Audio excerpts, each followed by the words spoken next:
ପିଲାମାନେ ସବୁ ଭଲ ଅଛ? ଆଜି କଣ ଖାଇକି ଆସିଛ?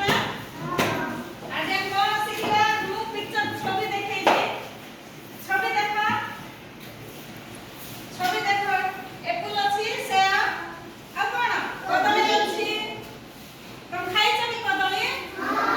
ଏପୁଲ ଖାଇଛ? ଦେଖ କେତେ ଫଳ ଅଛି। ଦେଖ ଟମାଟୋ ଅଛି, ଅମୃତଭଣ୍ଡା ଅଛି। ଅମୃତଭଣ୍ଡା ଖାଇଛ? ଅଙ୍ଗୁର ଖାଇଛ? ସବୁ ଖାଇଛ ନାଇକି? ତାପରେ ଏନିମାଲ୍ସ କେତେଟା ଦେଖେଇବି। ଦେଖ ଏନିମାଲ୍ସ ଦେଖ। ଏନିମାଲ୍ସ କଣ? ପଶୁପକ୍ଷୀ। କଣ? ପଶୁପକ୍ଷୀ। ଏଇ କଣ ଦେଖ? ବାଘ। ଏଇଟା କଣ? ଗାଈ। ଏଇଟା କଣ? କୁକୁର। ଏଇଟା କଣ? ଛେଳି। ଚାଲ ଆଜି ଆମେ ନେଇକି ଏପୁଲ ଓ କଦଳୀ ବିଷୟରେ ଟିକେ ଶିଖିବା। କଣ ଜାଣିବା? ନା ଆମେ ସତରେ ଏପୁଲ ଆଣିଛି। ଦେଖ ଏପୁଲ ସାଙ୍ଗରେ ତାକୁ ମ୍ୟାଚିଂ କରିବ। ଚିତ୍ର ଅଛି ଏଠି, ଏପୁଲ ଚିତ୍ର ଅଛି। ତାକୁ ଏଇଟା ଜଣେ ଜଣେ ଆସିକିନା ଏପୁଲର ତମେ ମାନେ ସେମ୍ କରିବ। ସମାନ ସେଠି ମିଶେଇବ ଯେମିତି ମ୍ୟାଚିଂ ହବ। ଧର ଏପୁଲ ମ୍ୟାଚିଂ କରାଇବ। ଦେଖ ଏପୁଲ କୋଉଟା ଦେଖ? ଚିହ୍ନି ପାରିଲ? ତାଲି ଉଠେଇ ଯାଅ। ଆଉ ଜଣେ ଆସ। ଆଉ ଜଣେ ଆସ।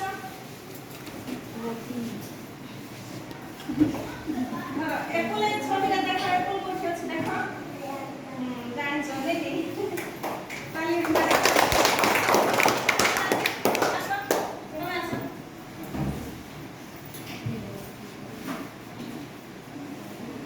ଆସ। ଏପୁଲ ଧର। ଏ କଣ ଏଇଟା? ଏପୁଲ ବା ସେଓ। ଏଇଟା କଣ ଦେଖ? ସେଓ। ଏଠି ଦେଖ ସେଓ କେତେଟା ଅଛି ଦେଖ? ଜାଣିଛ ନାଇଁ? ତାଲି ମାର। ଆଉ ଜଣେ ଆସ। ଆସ। ଆସ ଜଣେ ଜଣେ ଆସ। ଛବିଟା ଅଛି କେତେଟା ଫଳର ଚିତ୍ର ଅଛି। ସେ ଚିତ୍ର ସାଙ୍ଗରେ ଏଇଟା ତମେ ମ୍ୟାଚିଂ କରିବ। ଏଇଟା କଣ କି? ସେଓ। ଏଇଟା କଣ? ସେଓ। ସେଓ ସାଙ୍ଗରେ ସେଓ ପାଖରେ ଦେଖ କୋଉଟା ସେଓ? ଏଇଟା ସେଓ। ଚାଲ ଆଉ ଜଣେ ଆସ।